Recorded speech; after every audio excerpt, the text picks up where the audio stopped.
నమస్కారం. న్యాయసేవ కార్యక్రమానికి స్వాగతం. ఇవాల్టి మన అంశం వీలునామా సమస్యలు న్యాయ సహాయం. ఈ అంశంపై సలహాలు సూచనలు అందించడానికి మనతో పాటు ఉన్నారు రెండవ అదనపు జిల్లా జడ్జి రంగారెడ్డి జిల్లా కోర్టు శ్రీమతి సిహెచ్ ఆశాలత గారు, అలాగే న్యాయవాది శ్రీమతి పి అనితానాయుడు గారు. వారిచ్చే విలువైన సలహాలు సూచనలు స్వీకరిద్దాం. జడ్జి గారు, అసలు వీలునామా అంటే ఏంటి, దానికున్న ప్రాముఖ్యత ఏంటి? వీలునామా అంటే ఒక వ్యక్తి అంటే మేజర్ అయి ఉండాలి. ఆ వ్యక్తి తన మరణానంతరము తన స్థిర చరాస్తులను తన ఎవరికి ఎలా పంపిణీ చేయాలి, తన మరణానంతరం ఎలా పంపిణీ చేయాలి అనేది ఒక స్పష్టంగా తెలిపి ఒక డాక్యుమెంట్ అండి. అది దాంతో ఏమవుతుందంటే తన తదనంతరము ఈ వారసుల మధ్యలో ఈ ఆస్తుల గురించి కానీ వాటి తగాదాలు లేకుండా ముందే క్లియర్గా ఉంటుంది. ఓకే, వీలునామాని తప్పనిసరిగా రిజిస్ట్రేషన్ చేయాలంటారా? అవసరం లేదండి దానికి. కాకపోతే ఏంటంటే ఎవరైతే రాస్తున్నారో వాళ్ళు టెస్టేటర్ అంటారు. అతని వివరాలు, ఆస్తుల వివరాలు అవి అన్ని రాసి అటెస్టేషన్ ఖచ్చితంగా ఉండాలి. ఇద్దరు విట్నెస్లు సాక్షి సంతకంగా చేస్తుంటారు. రిజిస్ట్రేషన్ మ్యాండేటరీ కాదు. ఓకే, లాయర్ గారు, అలానే వీలునామా రాసే వ్యక్తికి ఎలాంటి అర్హతలు ఉండాలి? వీలునామా రాసే అతనికి as per Indian succession act 1952లో తప్పకుండా సెక్షన్ 2 క్లాస్ హెచ్లో వివరంగా వివరించబడ్డదమ్మా. ఎవరైతే వీలునామా రాస్తున్నారో వాళ్ళకి తన స్వార్జితం అయి ఉండాలి. యాన్సిస్ట్రల్ ప్రాపర్టీ కాకుండా తన సొంతంగా కష్టపడి సంపాదించుకొని తన సెల్ఫ్ ఎయిడ్ అక్వైర్డ్ ప్రాపర్టీ అయ్యుండి ఆ ప్రాపర్టీ మీద పరిపూర్ణ హక్కులు కలిగి ఉన్నటువంటి వాళ్ళు మాత్రమే వీలునామా రాయడానికి అర్హురాలు. ఓకే, ఒక కాల్ తీసుకుందాం అండి. హైదరాబాద్ నుంచి రాజశేఖర్ గారు. హలో. హలో మేడం గారు, నమస్తే. నమస్తే అండి, చెప్పండి. మేడం గారు, నా ప్రాబ్లం ఏంటంటే మా తాతగారు ఆస్తి మా నాన్నగారు మా పెదనాన్నగారు పంచుకున్నారండి. మా నాన్నగారు చనిపోయిన తర్వాత మా అమ్మ ఆధీనంలో ఆస్తి ఉందండి. ఇప్పుడు మాకేంటంటే మా అమ్మకి 2 ఆడపిల్లలు, మేము అండి, నేను ఒక కొడుకు. మా అమ్మ ఏంటంటే నా పిల్లలకి ఆస్తి రాయాలి అంటే అవుతుందా అవ్వదా? ఎవరికి రాయాలంటే అండి? మీ పిల్లలకి? మా పిల్లలకి. ఓకే, ఇప్పుడు ఆస్తి మొత్తం మీ అమ్మగారు అంటే మీ ఫాదర్ నుంచి మీ అమ్మగారికి వచ్చింది, అంతే కదండి? వచ్చిందండి. ఓకే, ఇప్పుడు మీకు ఫాదర్ చనిపోయారు మేడం. అర్థమైందండి.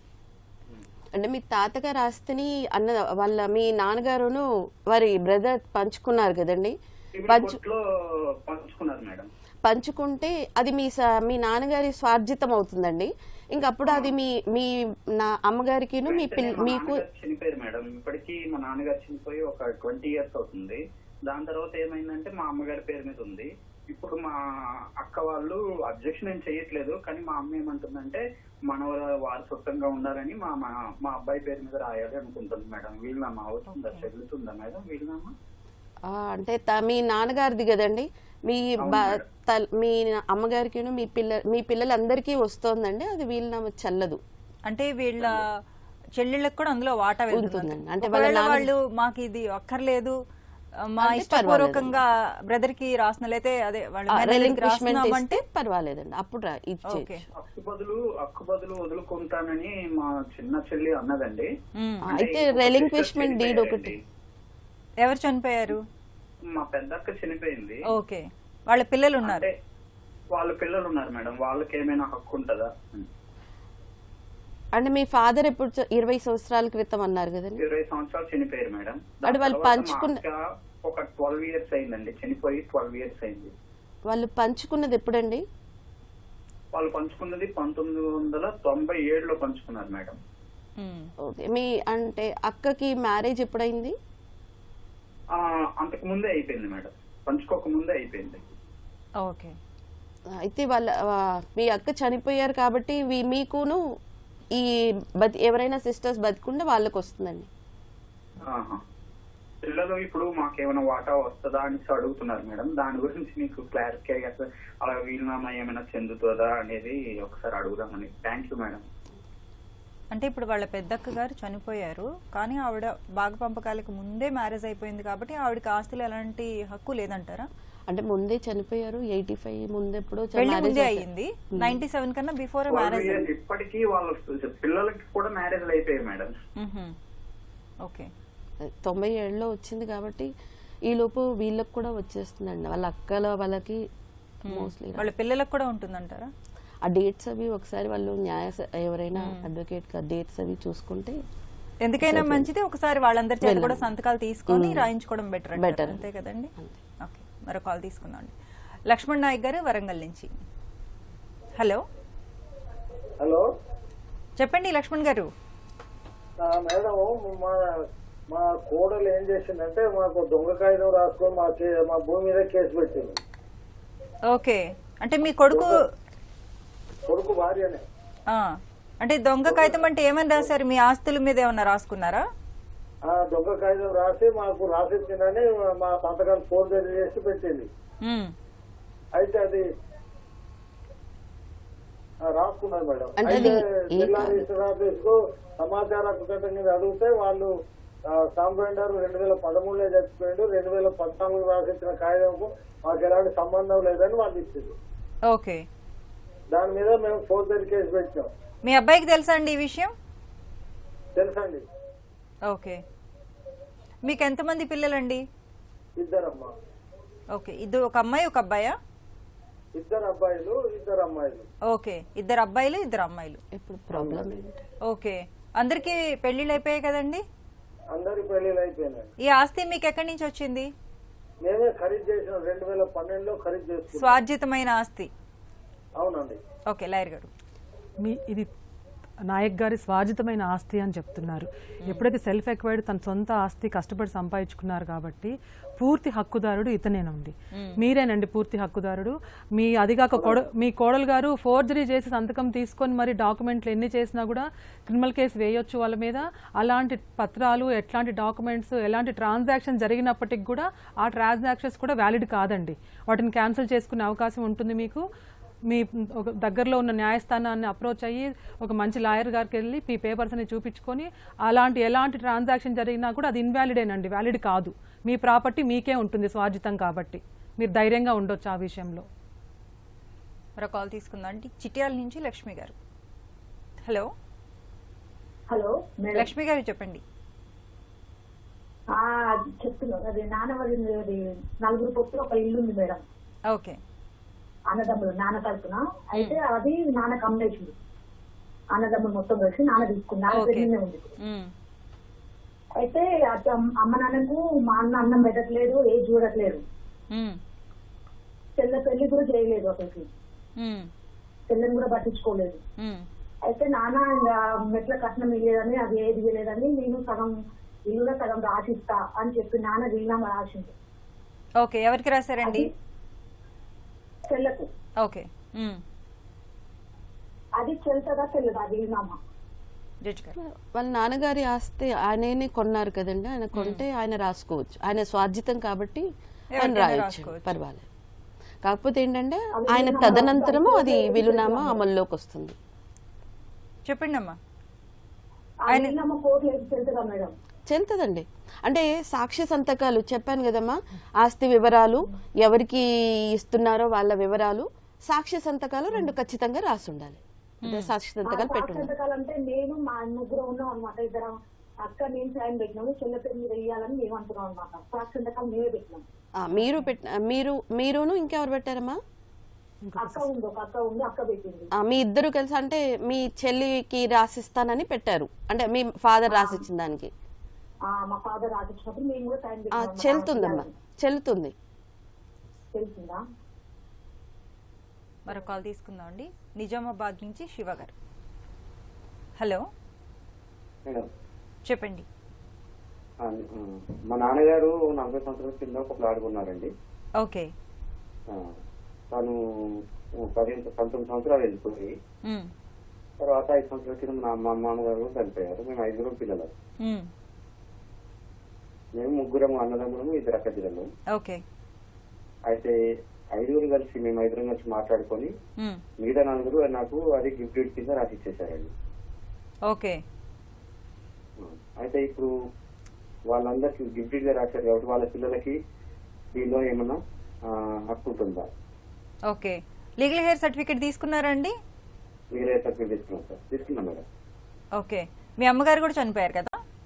చనిపోయారు మేడం. ఇద్దరు చనిపోయారు. ఇద్దరు డెత్ సర్టిఫికేట్ పెట్టుకుని లీగల్ సర్టిఫికేట్ మా 5 పేరు రాసుకుని, సో వీళ్ళ 3 వాళ్ళ అంగీకారంతో మీకు రాసిచ్చారు కాబట్టి వీళ్ళతో ప్రాబ్లం ఉండదు, కానీ పిల్లలతో ప్రాబ్లం ఉంటుందా అనేది మీ అనుకుంటున్నారు, అంతేనా? అవునవును, ఎందుకంటే తాతగారు రాశారు మేడం. ఓకే, లాయర్ గారు, ఆయన అనుమానం అండి, అంటే పిల్లలు వచ్చి ఏమన్నా కేసు వేయడానికి ఛాన్సెస్ ఉంటాయా అని.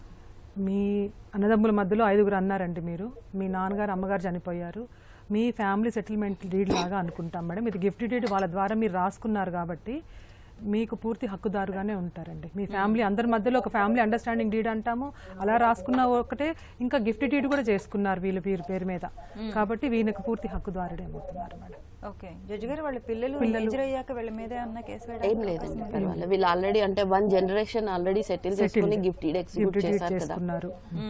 Even family settlement deed problem అవుతుందా? ఏం రాదండి, ఏం రాదమ్మా, ఏం రాదు. ఈవెన్ అంటే వస్తుందంటే ఒక సూట్ వేసి అలాగనే, కానీ వీళ్ళకే గిఫ్ట్ డీడ్ ఉంది, అది ప్రాపర్ గా ఉంది. ఆ పిల్లలకి ఇప్పుడు ఎంత వయసు అండి? హలో శివ గారు, ఓకే, మరి కాల్ తీసుకుందాం అండి. హరిబాబు గారు హైదరాబాద్ నుంచి. హరిబాబు గారు నమస్తే అండి, చెప్పండి. హలో మేడం నమస్తే. నమస్తే అండి, చెప్పండి. మా బావగారికి 2 మ్యారేజ్. మొదటి మ్యారేజ్ కి ఒక బాబు ఉన్నాడు. ఓకే. సెకండ్ మ్యారేజ్ కి మా సిస్టర్ చేసుకున్నారు. ఓకే. సిస్టర్ చేసుకున్న తర్వాత అతనికి ఇద్దరు పిల్లలు పుట్టారు. అంటే మా సిస్టర్ కి 2 పిల్లలు. అర్థమైందండి. అయితే మొదటి మా సిస్టర్ కూడా చనిపోయింది. చనిపోతే ఆడ ఏం జరిగిందంటే మా మేనల్డ్ బ్లైండ్. అయితే మా బాబు వీలునామా ఏమంటాడంటే, నా చిన్న 2వ భార్య కుమారుడి మీద ప్రేమ చొప్పున నేను అతనికి రాసిస్తున్నానని చెప్పి వీలునామా రాశాడు. 10 సంవత్సరాలు 2013లో రాశాడు. ఆయన స్వార్జితం అండి ఆస్తి? అతనికి వాళ్ళ అక్కయ్య దగ్గర కొనుక్కున్నాడు ఆయన. ఓకే. అంటే ఆ డాక్యుమెంట్స్ ఉండే ఆల్రెడీ కొనుక్కున్నాడు, వాళ్ళు డబ్బులు ఇవ్వాల్సింటే వాళ్ళ దగ్గర కొనుక్కున్నాడు. ఓకే. కొనుక్కొని ఇద్దరు కొనుక్కొని రిజిస్ట్రేషన్ చేసుకున్నాడు ఆల్రెడీ మా బాబు గారు. ఓకే. ఇప్పుడు మా బాబు ఏమంటాడు, ఆ అబ్బాయి ఇప్పుడు మొదటి సంబంధం అబ్బాయి ఉన్నాడు కదా. అవునండి. నాకు కూడా వాటా వచ్చింది, ఆయన కూడా మా నాన్నే కదా, నాకేమైనా వస్తుందా అని చెప్పేసి తరఫున అడుగుతున్నారు పక్కన. ఓకే, మొదటి భార్య కొడుకు అడుగుతున్నాడు, అంతే కదండి? అవును. మొదటి భార్య చనిపోయినాకనే రెండో వివాహం చేసుకున్నారా ఆయన, లేకపోతే డివోర్స్ తీసుకున్నారా అండి? మొదటి భార్య చనిపోయిన తర్వాత రెండో వివాహం చేసుకున్నారా ఆయన?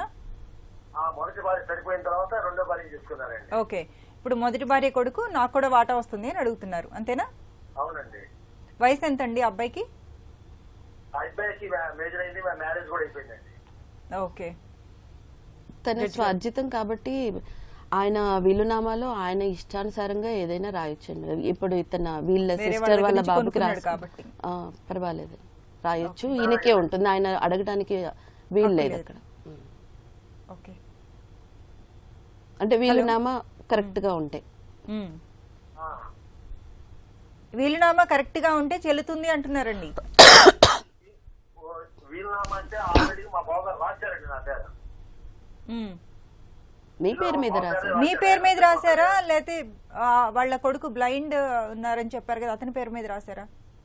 ఆ బ్లైండ్ అని అతని పేరు నా పుత్రకాక్షతో నా చిన్న బాబు చూపు లేదు కాబట్టి ఆ పుత్ర ప్రేమతో నేను అతనికి రాసిన నా ఆస్తిని మొత్తం ఇతర వీలునామా నుంచి రిజిస్టర్ చేశానండి. అది కూడా. ఆ అబ్బాయి ఏజ్ ఎంత అండి?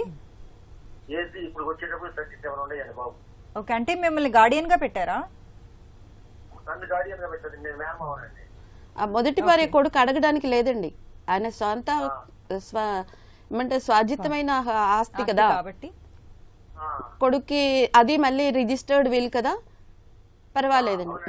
మొదటి తను అడగడానికి వీలు లేదు అది. మరో కాల్ తీసుకుందాం అండి. అనంతపూర్ నుంచి వినయ్ గారు. హలో. హలో, నమస్తే అండి వినయ్ గారు, చెప్పండి. మేడం నేను అనంతపురం నుంచి మాట్లాడుతున్నానండి. ఓకే. యాక్చువల్లీ మా మిసెస్ నేను మ్యారేజ్ చేసుకుని 3 years అవుతుంది. ఓకే. వాళ్ళ పేరెంట్స్ వీళ్ళంతా తన 10 years సర్వీస్ అంతా యూజ్ చేసుకొని బిఫోర్ మ్యారేజ్ ఏం చెప్పారంటే, మీకు 1 acre ల్యాండ్ ఇస్తాను, ప్లస్ అంటే సర్వీస్ మొత్తం వాళ్ళ క్యాష్ మొత్తం వాళ్ళు 1 రూపాయి కూడా తన దగ్గర లేదండి. నా దగ్గరకు వచ్చినప్పుడు శాలరీ ఇంకా లోన్లు తీసుకున్నారు, LIC loans plus personal loan తీసుకున్నారు. అన్ని యూజ్ చేసుకొని 1 ఎకర్ ల్యాండ్ ఇస్తానని చెప్పి అప్పట్లో చెప్పారు. ఓకే. తినకంటే బిఫోర్ తన తమ్ముడు కూడా మ్యారేజ్ చేశారు. యాక్చువల్లీ తిన పెద్ద, అర్థమైందండి. తినకంటే బిఫోర్ తన తమ్ముడికి మ్యారేజ్ చేశారు. ఇవన్నీ ఏదేదో చెప్పి మోసం చేసి ఇప్పుడు నాకు చెప్పిన ల్యాండ్ ఇవ్వండి, లేదంటే నా పేరు మీద తీసుకుని ఎల్ఐసి లోన్స్ ఇవ్వండి కట్టండి అంటే మాకేం సంబంధం లేదు, ఉన్నావు తిన్నావు, ఇంక ఇప్పుడు ఇచ్చేది ఏమన్నా మ్యారేజ్ చేసుకుని వెళ్ళిపోయినావు కదా అని మాట్లాడుతున్నారండి. ఓకే. అప్పట్లో ఏమన్నా మీకు రాసిచ్చారా అండి ఇట్లా ఇస్తాము అని చెప్పేసి 1 acre అని? లేదండి, జస్ట్ వాళ్ళ ఇంట్లో వాళ్ళు మాట్లాడుకున్నారంట. మాతో అయితే ఏం చెప్పలేదు, ఓన్లీ ఇంటర్నల్ వాళ్ళు మాట్లాడుకొని తనతో క్యాష్ గానీ ఏదైనా కానీ తీసుకున్నది. మీ వైఫ్ ఏమంటున్నారు? వాళ్ళంతా రిక్వెస్ట్ చేస్తున్నారు, చెప్పారు కదా చెప్పింది ఇవ్వండి అని. వాళ్ళు అసలు పూర్తిగా కేర్లెస్ గా వదిలేస్తున్నారు. ఓకే. ఈ రోజు మనం మాట్లాడుకుంటుంది యాక్చువల్ గా వీలునామా గురించి అండి. సో పార్టిషన్ సూట్ వేసుకోవచ్చు మీరు. పార్టిషన్ సూట్ వేసుకోవచ్చా అండి? మరి కాల్ తీసుకుందాం అండి. శ్రీనివాస్ గారు, హలో. నమస్తే మేడం, జై శ్రీరామ్ మేడం. నమస్తే అండి శ్రీనివాస్ గారు, చెప్పండి. మాది తూర్పుగోదావరిలో ఏం చేస్తామంటే, ఓకే, ఇప్పుడు ప్రెసెంట్ రాజమండ్రిలో ఉన్నాం. మాకు మా తాతయ్య గారి నుంచి వచ్చిన అది అసెట్మెంట్ అది, దానికి మేము ఆయన మనవడు మాట్లాడుతున్నాము. మా దగ్గర మా తాతగారికి సంబంధించి ఎటువంటి డాక్యుమెంట్స్ లేవు మేడం. ఓకే. కానీ ఇప్పుడు ఆ సైట్ ని ఆ మండువాలోకి పడగొట్టారండి. ఆ సైట్ మేము తిరిగి అమ్మాలంటే ఏం చేయాలి మేడం? ఎవరు పడగొట్టారండి? అంటే మేము అందరం కలిసి మా చుట్టుపక్కల మిగిలిన తాత కొడుకులు అందరూ కలిసి చేశారండి. అంటే అందులో అందరికి వాటా ఉందా మిగతా వాళ్ళకి కూడా? ఉన్నదండి. మా స్థలం వరకు మేము హద్దులు అన్ని చూసుకుని మేము డాక్యుమెంటేషన్ చేసుకోవాలంటే ఎట్లాగా మేడం? ఓకే, రేపు ఎవరికైనా అమ్మాలంటే డాక్యుమెంట్ అర్థమైంది మేడం, చూపించాలి కదా. ఓకే, లాయర్ గారు మొత్తం మండువాలో అంటే అంత ఉమ్మడి కుటుంబం ఉన్నప్పుడు ఉన్నట్టుంది. ప్రాపర్టీ డాక్యుమెంట్ ఏమీ లేవంటున్నారు మేడం. ఒకసారి మళ్ళీ మరి దానికి ఇంటి పన్ను అలాంటి ఏం కట్టట్లేదా అండి? ఇంటి పన్ను నేను కంపల్ మా నాన్నగారి పేరుతో వస్తుందండి. మా నాన్నగారి పేరుతో ఉంటే కంటిన్యూగా నేను కడతాను, రెగ్యులర్ గా కడతాను. మున్సిపాలిటీ అని రెగ్యులర్ గా కడుతున్నాను అండి, ఎవ్రీ ఇయర్ కట్టేస్తున్నాను. ఓకే. మీ తాత తండ్రుల ఆస్తులు అన్నారు కాబట్టి ఇవి మీ అందరు కలిసి ఒక ఫ్యామిలీ సెటిల్మెంట్ డీడ్గా రాసుకొని ఒక నిర్ణయం మీదకి వచ్చి అందరికీ ప్రాపర్టీ మీద హక్కుదారులము, కాకపోతే ఈ భాగం పై ఎత్తునున్న భాగం మాది, కింద వైపు మీది అని మీ మధ్యలో ఒక ఫ్యామిలీ సెటిల్మెంట్ డీడ్ లాగా రాసుకొని మీ అందరు కలిసండి, అందరు ఒకటే మాట మీద ఉన్నారు, గొడవలు ఏం లేవు అన్నారు కాబట్టి అందరూ మీ తండ్రుల ఆస్తులు కాబట్టి మీ అన్నదమ్ములందరూ ఒక దగ్గర కూర్చొని ఫ్యామిలీ సెటిల్మెంట్ డీడ్ రాసి వాళ్ళు ఏంటంటే వాళ్ళు 4 పార్ట్స్ 1 ఆఫ్ మా తాతయ్య గారు మేడం 4 పార్ట్స్ లో ఒక పార్టే మీ తాతయ్య గారిది, అంతే కదండి? ఒక పార్ట్ మా తాతయ్య గారిదండి. ఆ పార్ట్ లో వచ్చేసరికి మాకు డాక్యుమెంటేషన్ ఏమీ మా దగ్గర లేదండి. మిగిలిన వాళ్ళకి కాగితాలు ఉన్నాయండి. ఓ ఓకే. డాక్యుమెంటేషనే లేదంటున్నారు. ముగ్గురికి ఉన్నాయి పేపర్స్ ఉన్నాయి, మా వాటాకి మాత్రమే పేపర్ లేవు అంటున్నారు. పేపర్ లేనప్పుడు ఇంకా అందరు పేపర్లు లేనప్పుడు అండి మీ అందరు ఫ్యామిలీ అందరు కూర్చొని పేపర్ లేకపోయినా కూడా మీరు కూడా ఒక తండ్రికి సంబంధించిన వాళ్ళే నలుగురిలో కాబట్టి వాళ్ళు మీరు కలిసి ఒక అండర్స్టాండింగ్ కూర్చొని మాట్లాడుకొని వాళ్ళు మంచితనంగా మీకు కూడా ఈ భాగం ఉంది ఈ వైపుని ఇస్తాము అని ఒక ఫ్యామిలీ సెటిల్మెంట్ డీడ్ లాగా రాసుకోవడం తప్ప పేపర్లు లేనప్పుడు మీకు లీగల్ గా వ్యాలిడిటీ అయితే ఉండదండి. దీని మీద పేపర్ ఎప్పుడైతే ఉంటుందో ఆ సైట్ మా స్థలం ఏదైతే ఉందో అందులో కొంత భాగము మా రెండుతే వాళ్ళు డాక్యుమెంట్ సృష్టించి అమ్మేరండి. ఇంత భాగం మీది అని చెప్పి మాకు వదిలిపెట్టేశారండి. అది ఒక 100 రూపాయల పేపర్ మీద రాసి ఇచ్చారండి మాకు వాళ్ళు. అది అన్రిజిస్టర్డ్ అండి. అది ఏమన్నా ఉపయోగపడుతుందా? బాండ్ పేపర్ మీద రాసుకున్నారా మీరు?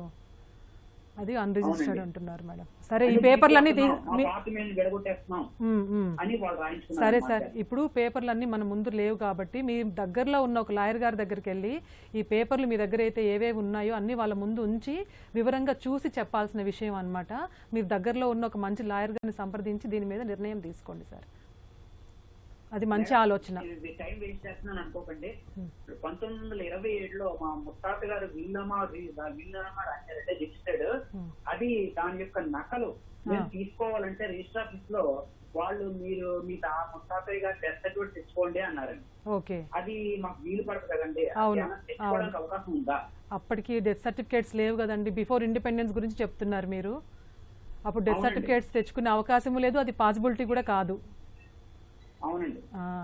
కాబట్టి కాకపోతే అది దాంట్లో ఉన్నాయండి, ఆస్తి వివరాలన్నీ దాంట్లో ఉన్నాయండి, అది రిజిస్టర్డ్ వీలునామా అండి. అదే దాన్ని మరి అందుకే చెప్తున్నాను, ఒక పేపర్లన్నీ తీసుకొని ఒక మంచి మీకు దగ్గరలో ఉన్న ఒక లాయర్ గారి దగ్గరికి వెళ్ళి సంప్రదించి ఈ వివరాలన్నీ వాళ్ళ దగ్గర ముందు పెట్టుకొని అప్పుడు వివరంగా వాళ్ళ నుంచి పేపర్లు చూపించుకొని మాట్లాడితే దేనికైనా ఇప్పటికిప్పుడు చెప్పలేం కాబట్టి అవన్నీ చూపించుకొని మీరు ఒక లాయర్ గారిని కలిసి సంప్రదించి మిగతా వివరాలన్నీ కూడా తీసుకోండి సార్. ఒక మంచి నిర్ణయం తీసుకోండి. ఆల్రెడీ ఉండుంటే మాత్రం అప్లై చేసి తీసుకోవచ్చు సార్, అంతే. రిజిస్టర్డ్ కాబట్టి ఉంటుంది కాబట్టి అప్లై చేసి సర్టిఫైడ్ కాపీ అప్లై చేసి తీసుకోవచ్చు సార్, అది ఇబ్బంది ఏం లేదు ఆ విషయంలో. ఆ సర్టిఫైడ్ అప్లై చేసి తీసుకొని వెళ్ళి ఒక లాయర్ దగ్గర కూర్చొని ఇవన్నీ వివరాలన్నీ చెప్పి కూలంకషంగా వివరించుకొని అప్పుడు మీరు ఒక నిర్ణయం తీసుకోండి. మంచి మరో కాల్ తీసుకుందాం అండి. సిద్దిపేట నుంచి రాజు గారు. హలో రాజు గారు, నమస్తే అండి, చెప్పండి. మేడం, ఏం లేదు, మరి మా ఫాదర్ మాకు వీల్ రిజిస్టర్ చేశాడండి. ఓకే. అయితే మేము మా ఫాదర్ ఉన్నప్పుడు బ్యాంక్ లోన్ తీసుకుంటే అది గ్యారంటెడ్ గా వాళ్ళు పెట్టుకున్నారు. ఇప్పుడు మా ఫాదర్ ఎక్స్పైర్ అయిపోయిన మేము లోన్ క్లియర్ చేసినాం. బ్యాంక్ వాళ్ళు పేపర్ రిలీజ్ చేయమంటే ఫ్యామిలీ మెంబర్ కావాలంటున్నారు మేడం. ఫ్యామిలీ మెంబర్ అంటే మా సిస్టర్ రానంటుంది. ఓకే. కోర్టుకు పోయినా లోక్ అదాలత్ లో కూడా వేసినాం మేడం. 3-4 పేజీలు అయినా ఇప్పటికీ వాళ్ళు బ్యాంక్ వాళ్ళు కూడా ఎవరు అటెండ్ అయితలేరు. మరి మీ సిస్టర్ కి షేర్ ఇవ్వాలి కదా అందులో? మా ఫాదర్ బతుకున్నప్పుడే అతను మ్యారేజ్ అయిపోయింది. సిస్టర్ ఒక 40 years అవుతుంది మ్యారేజ్ అయిపోయింది. అయితే అతను బతుకున్నప్పుడే మాకు వీల్ రిజిస్టర్ చేశాడు అన్నట్టు ఇద్దరు కొడుకులకని. ఓకే. అయితే మాకు బ్యాంక్ వాళ్ళు లీగల్ ఎయిర్ సర్టిఫికేట్ ఉందా అండి మీ దగ్గర? ఉన్నదండి. అది పెట్టుకుంటే బ్యాంక్ వాళ్ళు ఇచ్చేస్తారు, సరిపోతుంది.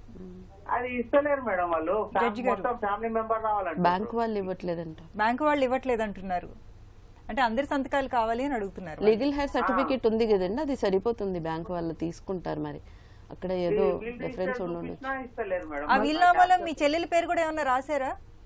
లేదండి, మీ ఇద్దరు పేర్లే ఉన్నాయి. లీగల్ హెయిర్ సర్టిఫికేట్ లో వీళ్ళయ్యే ఉంటాయండి, అన్ని ఉంటాయి, అది పెడితే ఇస్తారు. మరి లీగల్ హెయిర్ సర్టిఫికేట్ ఉందా మేడం? అసలు ఫస్ట్ లీగల్ హెయిర్ సర్టిఫికేట్ ఉందా అండి మీ దగ్గర? వీలునామా ఉందంటున్నారు. ఓకే. అసలు ఏమంటారు బ్యాంక్ వాళ్ళు, ఏమంటారు? మీరు ఫ్యామిలీ లీగల్ హెయిర్ లో 3 ఉన్నారు కదా, 3 రావాలి, మీ సిస్టర్ కూడా రావాలని అంటున్నారు. ఓకే.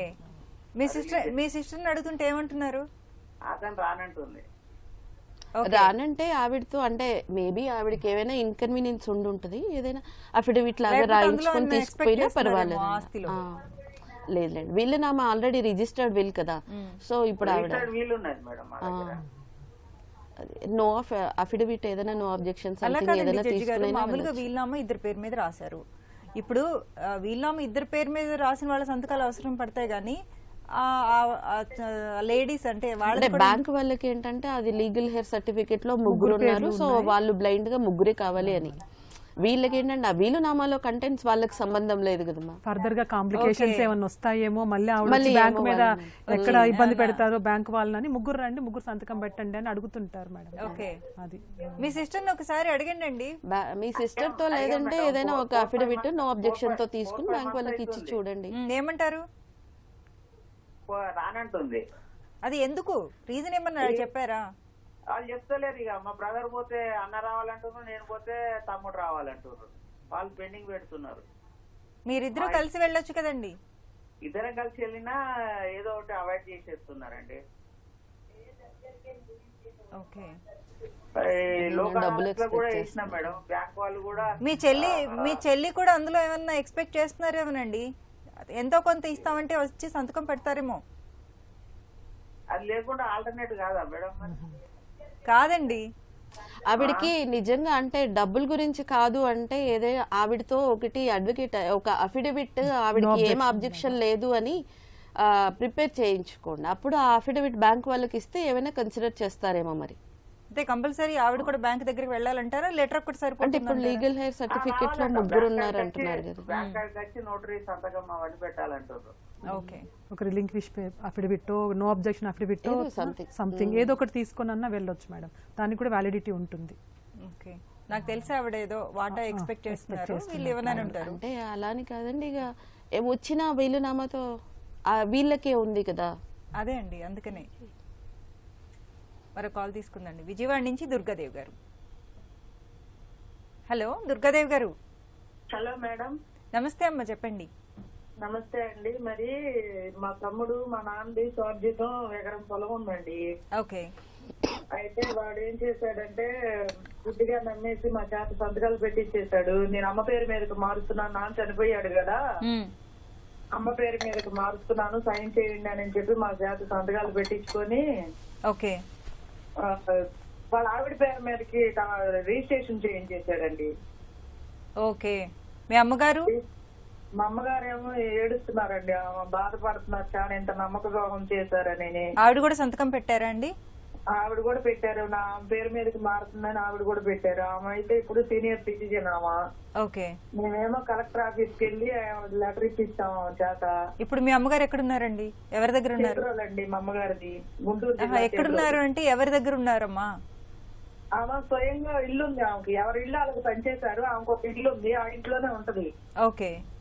ఆ కాగితాలు కూడా దొంగిలించేశాడు, ఒరిజినల్ డాక్యుమెంట్స్ అయ్యి తీసేశాడు, ఇట్లా రాపించుకున్నాడు. అది రిజిస్ట్రేషన్ వాళ్ళ ఆవిడ పేరు మీద అయ్యింది. మీ నాన్నగారి స్వాజితం రిజిస్ట్రేషన్ రద్దు చేయడానికి ఏం కుదరదా అండి?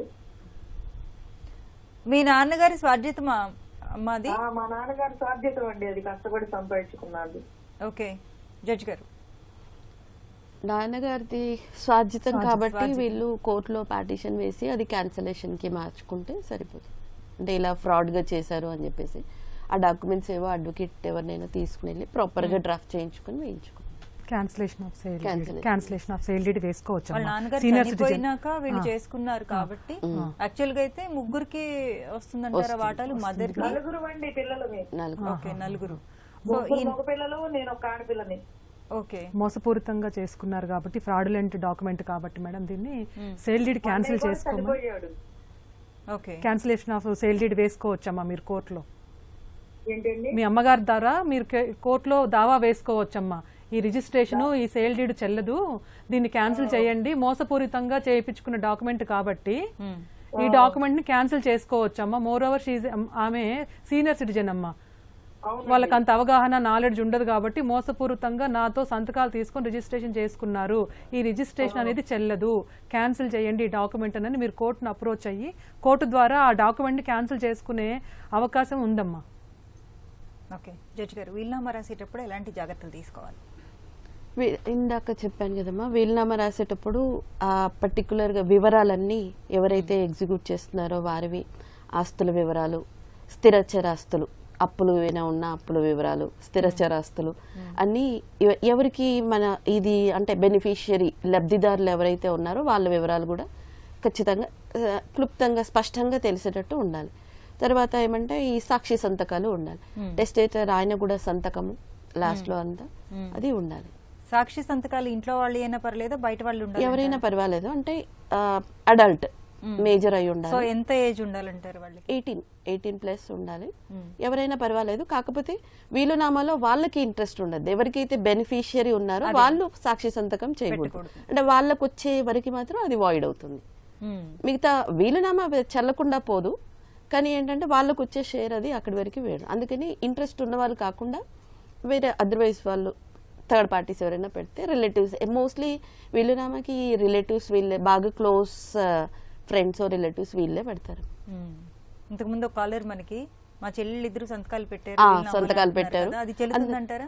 చెల్లుతుందండి, అంటే అందులో చెల్లికి కదా రాసింది, వీళ్ళకి ఇంట్రెస్ట్ లేదు దాంట్లో, వీళ్ళ చెల్లికి రాస్తున్నారు. ఇప్పుడు చెల్లి సాక్షి సంతకం పెడితే చెల్లదు, ఇప్పుడు వీళ్ళ అక్కను ఆవిడ చేశారు కదా, సో చెల్లుతుంది. ఓకే. అలాగే ఎలాంటి ఆస్తులకి వీలునామా రాసుకోవచ్చు? స్వార్జితం అయి ఉండాలండి, ఈ ఆన్సెస్ట్రల్ ప్రాపర్టీ అయినా కూడా తన వాటా వరకే, తన వాటా వరకు అంటే మొత్తంగా రాయరాదు. తర్వాత ఏమంటే కొన్ని వాళ్ళకి లైఫ్ ఇంట్రెస్ట్ ఉంటుంది జీవితకాలం అనుభవించడానికి, అది మనం రాయకూడదు.